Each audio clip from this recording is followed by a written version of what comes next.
नमस्कार दोस्तों, मैं प्रणव आप सभी का स्वागत करता हूं मेरे चैनल में जिसका नाम है डेडिकेटेड इन्वेस्टमेंट्स। अगर आपने अभी तक चैनल को सब्सक्राइब नहीं किया है तो मैं आप सभी से गुजारिश करता हूं आप चैनल को जरूर सब्सक्राइब कर लीजिएगा।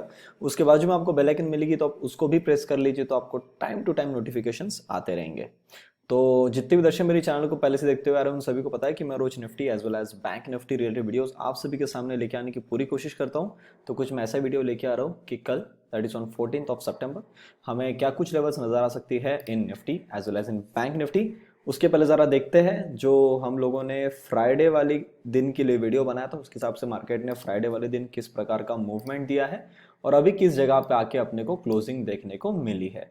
तो सर ये आ गया आपके सामने निफ्टी का चार्ट एंड आपको एक अच्छी मूवमेंट देखने को मिली on Wednesday Thursday and Friday को हम लोगों ने यहाँ पे साइडवेज कंसोलिडेशन का फेज आपको देखने को मिला। अच्छा, वीडियो चालू करने के पहले कुछ लोग सरप्राइज हो गए होंगे कि आज ऐसा वापस से बेसिक वाला वीडियो क्यों, क्योंकि ये मैं एक टेस्टिंग कर रहा हूँ कि आप में से कितने लोग इंटरेस्टेड है ये एक सिंपल स्क्रीन वाला वीडियो देखने में और आप में से कितने लोग इंटरेस्टेड है कि पूरा एक छोटा एक मूवी की तरह एक अपने शॉर्ट क्लिप में एक आपको मैं बताऊं कि क्या कुछ कैसा हुआ है और कैसे कैसे इमोशंस लाइव मार्केट में क्रिएट होते हैं और किस तरीके से मैं उस इमोशंस को हैंडल करता हूँ लाइव मार्केट में।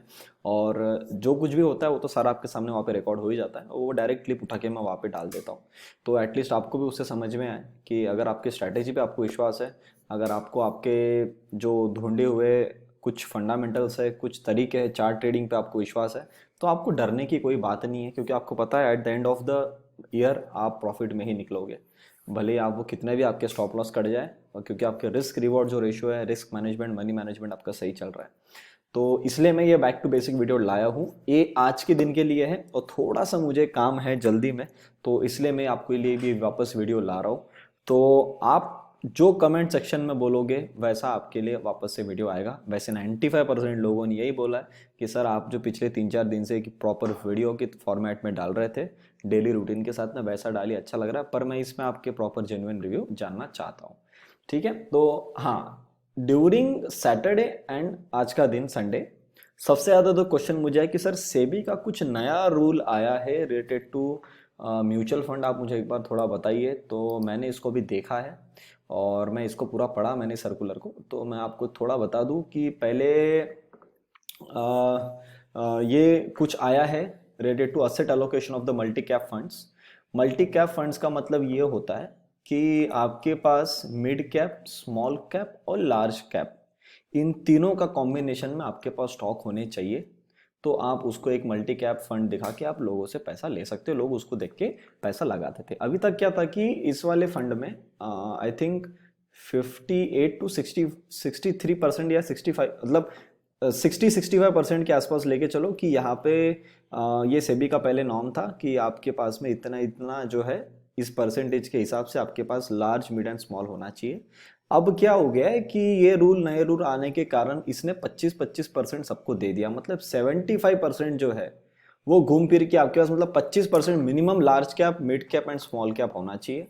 इसके कारण कुछ थोड़े चेंजेस हो सकते हैं मार्केट के अंदर में स्पेशली इनटू द स्टॉक्स, क्योंकि अगर आप म्यूचुअल फंड्स वालों का स्टॉक का जो होल्डिंग है अगर वो आप उठा के देखोगे उसमें सबसे ज़्यादा आपको लार्ज कैप दिखने वाले हैं और लार्ज कैप में भी सबसे ज़्यादा जो है वो देखने मिलने वाले आपको फाइनेंशियल सेक्टर के स्टॉक्स जो स्पेशली बैंकिंग सेक्टर में आते हैं वो स्टॉक अभी तक इनके पास में ज़्यादा है और स्मॉल कैप और मिड कैप जो ये सबसे कम है।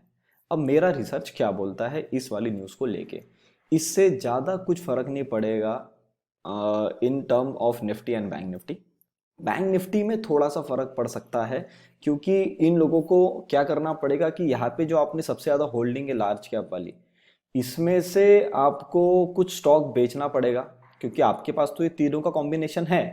अगर मेरे पास 1,000 रुपये है तो 1,000 रुपये में से मेरे पास जो लार्ज कैप जो अच्छी अच्छी कंपनियां है इनके अंदर मेरा सबसे ज़्यादा पैसा लगा हुआ था, मे भी पकड़ के चलो 50-55% से ज़्यादा। उसके बाद मिड कैप और सबसे ज़्यादा स्मॉल कैप। तो इन लोगों को यहाँ से जो पैसा है ना ये घुमाना पड़ेगा मिड एंड स्मॉल के अंदर में, जिस चक्कर में इनको यहाँ में से कुछ शेयर बेच के यहाँ पे पैसा घुमाना पड़ेगा। इसके कारण मिड कैप और स्मॉल कैप के अंदर में कुछ ऐसे स्टॉक्स है वैसे जो मेरे साथ में पोर्टफोलियो मेंबर्स में जुड़े हैं उनको तो पता चल ही जाएगा कि हम कौन से स्टॉक्स की मैं बात कर रहा हूँ और कौन से उनको स्टॉक मिल चुके हैं। तो ये वाले जो स्टॉक्स है इनके अंदर अब मूवमेंट बनेगी, क्योंकि ये जो है इसके अंदर इनको पता चल गया न्यूज़ के बाद में कि ये जो पैसा लार्ज कैप में था ये घूम फिर के आने वाला है मिड एंड स्मॉल के अंदर में। तो मेरे हिसाब से मार्केट एक आध दिन के लिए, या देखो मेरे को तो लगता नहीं कि मार्केट को इससे ज़्यादा नीचे गिरावट का मूवमेंट मिलेगा, पर लार्ज स्टॉक कंपनी में से अगर इनको पैसा निकालना है, आई थिंक इसका जो डेट आई है दैट इज 1 या 2 फरवरी तक इन्होंने बोला है कि आपको ये करना है। That is next list stock AMFI, that is from January 2021। तो जनवरी तक तो इनको अपना पूरा माल काट ही देना पड़ेगा, 31 जनवरी तक। तो फरवरी के बाद जो है इनका पूरा ये पैसा घूमने वाला है मिड एंड स्मॉल के अंदर में। तो अब क्या हो जाएगा इस चक्कर में, जो मिड कैप और स्मॉल स्टॉक कैप जो स्टॉक है वो जब जितने टाइम से नीचे खड़े हैं और इनको अंदर ताकत नहीं मिल रही थी, ये न्यूज़ ने इनको बॉर्नविटा पिलाने का काम कर दिया। तो ये क्या हो जाएगा, जब मॉर्निंग को मंडे को खुलेंगे तो पहले ही शायद इनके अंदर ताकत आ चुकी होगी। तो ये कहीं ऐसा ना हो जाए कि मिड कैप और स्मॉल कैप वाले जो स्टॉक है वो मंडे ट्यूसडे के दिन ही बढ़िया से गैप अप खुल जाए, 10-15% ऊपर में खड़े हो जाए, बोले भैया आप तो वैसे ही मेरे को लेने वाले थे ना, और आपको तो पता चल गया कि आप मेरे अंदर पैसा डालने वाले हो, मैं तो हो गया प्रीमियम में खड़ा हो गया, अब खरीदो मेरे को महंगे में, महंगे से और वो ऊपर की तरफ में महंगे की तरफ भागते चले जाएंगे। तो ये मेरा पॉइंट ऑफ व्यू बोलता है कि ये ऐसा कुछ आपको मोमेंट देखने को मिलेगी। और ऑब्वियसली है कि इस चक्कर में जो बैंकिंग स्टॉक्स है ये बेचे जाएंगे। और आपको अगर पता होगा बैंक निफ्टी रिलेटेड मेरा कुछ एक रिसर्च था, मैंने आपको बोला था कि लॉन्ग टर्म के अंदर में बैंक निफ्टी का जो है ये जो है वो पैटर्न थोड़ा बिगड़ चुका है। ये आ गया सर 1 मंथ का चार्ट आपके सामने, एक सेकंड ये लोड हो रहा है। तो ये जो है ये थोड़ा बिगड़ चुका है और इसके अंदर में ज़्यादा उम्मीद ना करे तो ज़्यादा बेहतर है। एक्चुअली यहाँ पे पूरा चार्ट लोड नहीं हुआ है अभी तक, अभी लोड हो रहा है धीरे धीरे, हाँ, और आपको दिखेगा। तो इस चक्कर में क्या हो रहा है कि ये इसका जो है वो एक चार्ट पैटर्न थोड़ा बिगड़ चुका है। अब इसको इसी जोन के अंदर में मोस्टली ट्रैवल करना है और अपनी आगे की जर्नी चलाती रहना है। तो मेरे हिसाब से उसके अंदर में ये जो न्यूज़ है इसने वो काम कर दिया है। और बैंकिंग सेक्टर के लिए जो मैंने आपको मेरा पॉइंट ऑफ व्यू बताया था जून के महीने में स्टार्टिंग में, अभी भी आप टेलीग्राम पे जाके देख सकते हो कि मैंने मेरे पर्सनल होल्डिंग्स में से कुछ ऐसे स्टॉक्स थे जो निकाल दिए थे। कुछ अभी थोड़े थोड़े बहुत बाकी है, 10-15%, वो थोड़ा बहुत मूवमेंट के बाद में, क्योंकि अभी बैंक निफ्टी मूवमेंट बनेगी उस टाइम पे मैं वो भी निकाल के बाहर हो जाऊंगा। तो ये मेरा रिसर्च था related to Nifty as well as bank Nifty. अभी इसमें से बहुत सारे लोग इस चीज़ को सहमत हो सकते हैं, बाकी लोग नहीं हो सकते हैं, that is a personal choice. तो अब मैं दोस्तों आता हूँ निफ्टी और बैंक निफ्टी के ऊपर में। ये आ गया सर आपके सामने निफ्टी का चार्ट। और जैसे कि हमने निफ्टी के बारे में यहाँ पे डिस्कशन किया था कि हमको जो है एक जोन के अंदर में ट्रैवल करना चाहिए, तो हमको जो निफ्टी है वो इसी जोन के अंदर में ट्रैवल करता हुआ नज़र आया। ये आ गया सर आपके सामने 1 डे का चार्ट, और आपने देखा अभी भी हम इसी जोन के अंदर में है। ये जो न्यूज़ आई हुई है इस चक्कर में थोड़ा सा गड़बड़ क्या हो सकती है कि एक बार मैं आपको दिखाता हूँ कि इस चक्कर में क्या गड़बड़ हो सकती है। Let's take to this chart, क्योंकि वो पता नहीं क्यों लोड नहीं हो रहा है। इसको मैं 15 मिनट्स में ला लेता हूँ। Yes yes, this is a proper. और ये देखो, ओके, यहाँ पे एक चार्ट का फॉर्मेशन हो रहा है। Okay, now we have closed around 11,454, और यहाँ पे मेरे पास जो गैप बची हुई है ये गैप कितनी है, 11,300। ओके सर, यहाँ पे एक हेड एंड शोल्डर का फॉर्मेशन मेरे हिसाब से हो रहा है। एक्चुअली यहाँ का शोल्डर बना नहीं है, अगर आप स्लैंट ट्रेंड लाइन ले लो तो भी सर नहीं बना है। मतलब एक बार ऐसा हो सकता है कि ये धीरे धीरे करके एक बार यहाँ तक आए 11,300 के पास में आके, और फिर यहाँ पे एक अच्छा हेड एंड शोल्डर का फॉर्मेशन होके हम ऊपर की तरफ में कट जाए, या फिर ये जो ग्रीन लाइन है इसको मैं आगे में खींच लेता हूँ 11,600 वाली लाइन।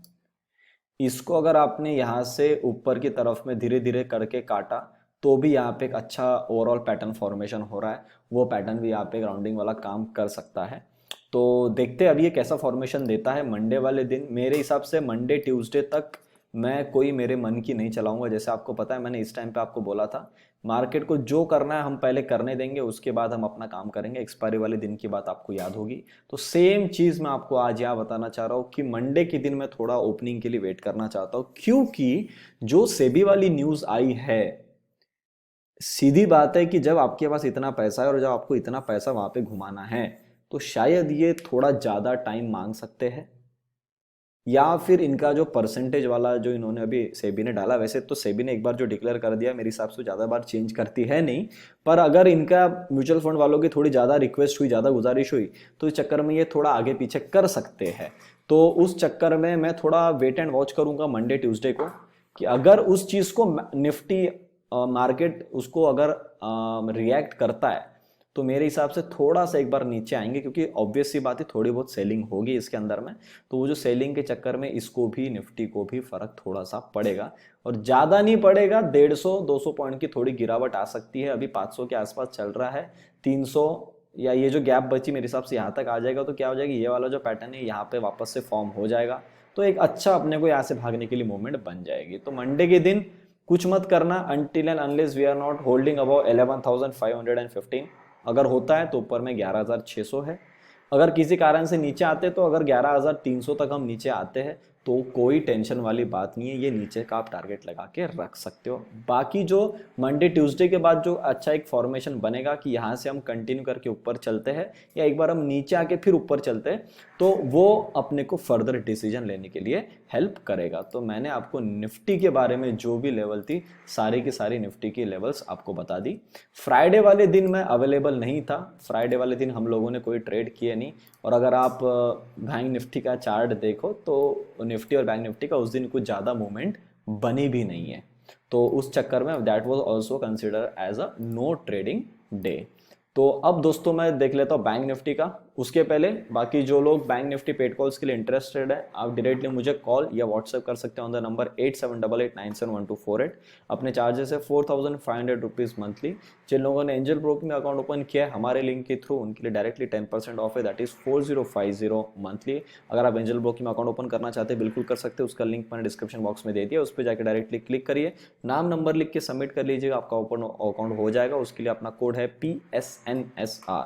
बाकी जो लोग लॉन्ग टर्म के लिए स्टॉक्स होल्ड करना चाहते हैं, अपना एक अच्छा पोर्टफोलियो बनाना चाहते हैं, अगर आपको उसके लिए जुड़ना है आप उसके लिए जुड़ सकते हैं। उसके चार्जेस है 6,000 रुपीज़ मंथली। आपको इसके अंदर 5 स्टॉक्स प्रोवाइड किए जाएंगे with a proper buying level, stop loss and my 2 to 3 targets.